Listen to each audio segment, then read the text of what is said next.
कहते भी हैं कि आप जहां तक भी पहुंचना चाहते हैं उसके लिए पहले आपको जितना दिखाई दे रहा है वहां आपको पहुंचना होगा, उसके बाद का रास्ता उस मोड़ के या उस मुकाम के बाद में आपको फिर पुनः दिखाई देगा।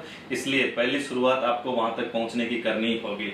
तो इसके लिए हम आपसे जो सबसे पहले पूछने जा रहे हैं इसके साथ ही कि आपकी जो प्रारंभिक एजुकेशन है वो आपके उसके बारे में कुछ बताएंगे, कहाँ रही, कैसी रही?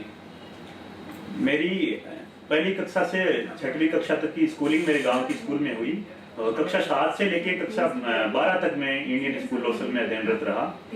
उसके बाद में मैंने एक साल आईआईटी और IIEEE की तैयारी के लिए ड्रॉप लिया। मैं कोटा गया था और जैसा कि मैंने अभी बताया भी था आपको कि मैं सफल हो नहीं पाया। फिर मैंने राजस्थान विश्वविद्यालय में एक department centre for converging technology, तो उसमें मैंने बीटेक एमटेक ड्यूल डिग्री के प्रोग्राम में अपने आप को एनरोल कर लिया।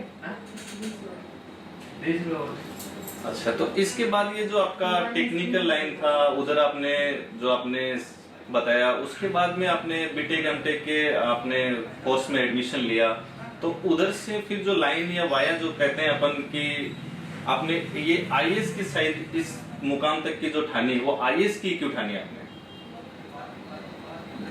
बीटेक एमटेक अक्सर गांव ग्रामीण परिवेश में जो होते हैं लड़के भेड़ चालवश करते हैं। जैसे मैंने भी मतलब मुझे खुद को टू बी ऑनेस्ट कोई आइडिया नहीं था कि किस साइड अपने को जाना है। तो सब लोग उस टाइम जिसके अच्छे परसेंटेज थे तो वो सब कहते थे कि हम बीटेक करेंगे या फिर मेडिकल की तैयारी करेंगे। तो मैं भी बीटेक उसी हिसाब से ही मैं गया था। और लेकिन जब कॉलेज में जाने के बाद में मुझे रियलाइज हुआ कि जहाँ पे जिस कॉलेज में मैं था तो उसका स्तर इतना अच्छा नहीं था कि वहाँ से अच्छे प्लेसमेंट हो या वो। और मेन टाइम जब ऐसा हुआ कि 2012 में और 2013 में एकदम से राजस्थान के जो काफी लोग हैं कैंडिडेट्स हैं वो सिलेक्ट होने लगे सिविल सेवा में। जैसे 2012 की एग्जाम में नथमल डिडेल सर का सिलेक्शन हुआ था नागौर से, स्तुति चारण मैडम का सिलेक्शन हुआ था। तो इन सबको देख के प्रेरणा मिली कि जब हमारे जैसे ही ग्रामीण परिवेश में पलने बढ़ने वाले स्टूडेंट या मतलब कैंडिडेट अगर एग्जाम निकाल सकते हैं तो हम भी इस तरह प्रयास कर सकते हैं। तो इन लोगों से प्रेरणा लेके ही मैंने ठानी की मुझे आईएएस की तैयारी करनी है। लेकिन चूंकि परिस्थिति घर वालों की इस तरह से नहीं थी कि आप उसके बाद में 2-3 साल तैयारी को मतलब दिल्ली में तैयारी को और अफोर्ड कर पाए, तो पहले मैंने सोचा कि मुझे सेल्फ डिपेंडेंट बनना है, उसके बाद मेरे को तैयारी स्टार्ट करनी है। तो मेरे को इसमें इन सब चीज़ों में 2-3 साल का डिले अवश्य हुआ, लेकिन फिर मैंने तैयारी में किसी तरह की मेरे को फिर बाधा नहीं आई।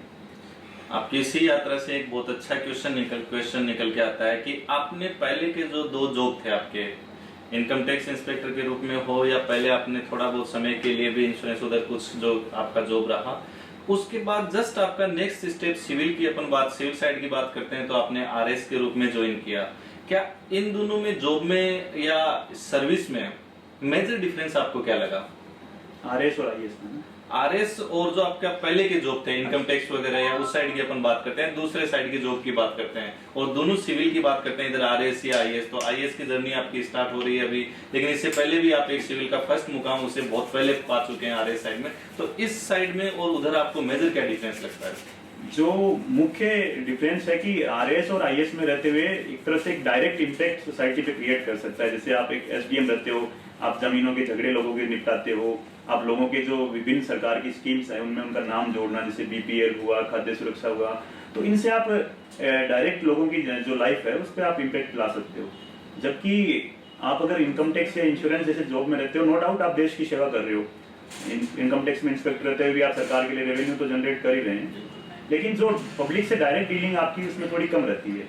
और दूसरा एक फैक्टर सोशल रिकॉग्निशन, एक आप किसी को बताओ कि मैं इनकम टैक्स इंस्पेक्टर हूँ, एक आप बताओ कि मैं एसडीएम हूँ, तो नो डाउट हम सब लोग बचपन से तहसीलदार, एसडीएम, कलेक्टर को देख के बड़े हुए होते हैं, तो वो सोशल रिकॉग्निशन वाला भी फैक्टर है। और करियर प्रोग्रेशन का जो प्रमोशन और एस्पेक्ट्स हैं वो भी बेटर थे इन जॉब्स में।